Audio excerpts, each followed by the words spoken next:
A lot of issues we want to get into, folks. And speaking of crazy people, is Joe Biden crazy? Because he's telling Democrat donors that we are on the verge of nuclear armageddon. What in the world is that all about? And this was a meeting of elite Democrat donors, and he is talking about we're closer to nuclear armageddon than any time since the Cuban Missile Crisis. So who's responsible for that? Who has put the United States in such a predicament where we're that vulnerable?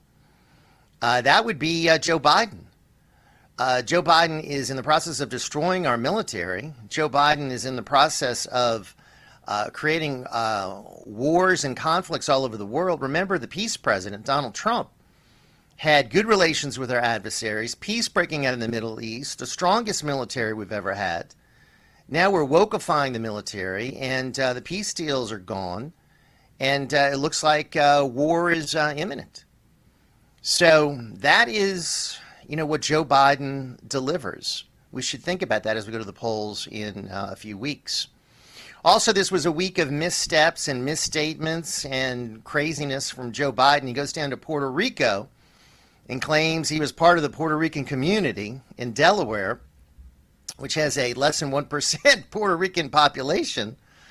And then he goes down to Florida and says, I can feel your pain. My house was destroyed by a lightning strike. And it turns out it was just a little kitchen fire caused by the lightning strike. And he turned that into the same situation as someone losing their home in a hurricane. And that's what Joe Biden does. He personalizes everything, makes it about himself. That's a sign of a narcissist, egomaniac, and he does it all the time. And unfortunately, that's what we have as our president. And we know the vice president's an embarrassment. So we don't have we don't have anybody we can trust, rely on, feel confident in as far as the leadership team of this administration. Now, in Florida, of course, there's been a lot of push, for quick recovery. Ron DeSantis has done a great job. But in the aftermath of the hurricane, where all the flooding, they found that electric vehicles down there actually had all kinds of problems, many of them spontaneously caught on fire. And this is as people are being pushed to purchase electric vehicles. Now, remember, that's the answer that the Biden administration gives to the energy crisis. Just buy electric. That's their answer to everything. The price of oil is going up. Just it's renewables and electric vehicles. Never mind that the raw materials for these batteries are mined in places like Africa and China with slave labor and child labor. Never mind that we're depleting the Earth's resources. Never mind that we don't have any good plan to recycle these batteries. Never mind that they are made in China. Never mind that they cost $22,000 more than gasoline-powered vehicles. Never mind that if you're fleeing a hurricane like we have to do often here in Louisiana, there are not enough charging stations around there. You don't want to be stuck on a highway in an EV with no charging station.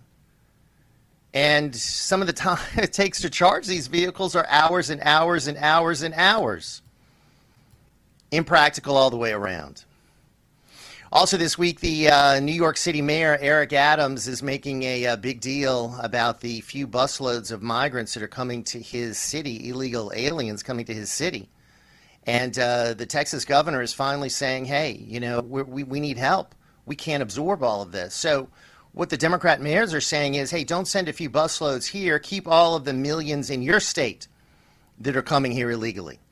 So Arizona, Texas is supposed to absorb millions of illegals, and Chicago, D.C., and Martha's Vineyard, and of course, New York can't handle a few dozen from a busload.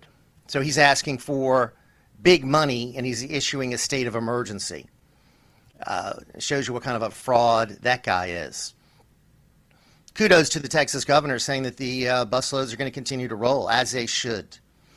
This week, we also learned that the FBI says that there's enough evidence to, that a leak says that there could be enough evidence to charge Hunter Biden on tax charges and possibly charges for illegal registration of a gun.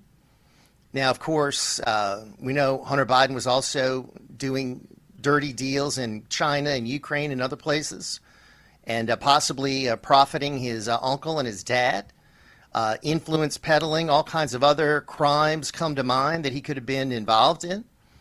And of course, the illegal drug use, illegal solicitation of prostitutes.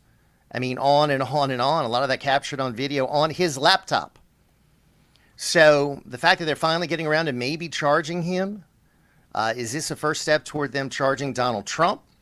Is it a way to exonerate Joe Biden? Because anything that Hunter Biden was involved in, you would think you'd need to look at Joe Biden as well. They use the office of vice president as a way to cash in. And finally, Joe Biden's influence is about zero. He went to Saudi Arabia and begged the Crown Prince, please increase more production. In return, the answer they got this week when OPEC made the decision to cut production by 2 million barrels of oil a day. Major fail for the Biden administration, major lack of influence for Joe Biden. It would be so much easier for us to be not dependent on any of those countries and just produce oil here.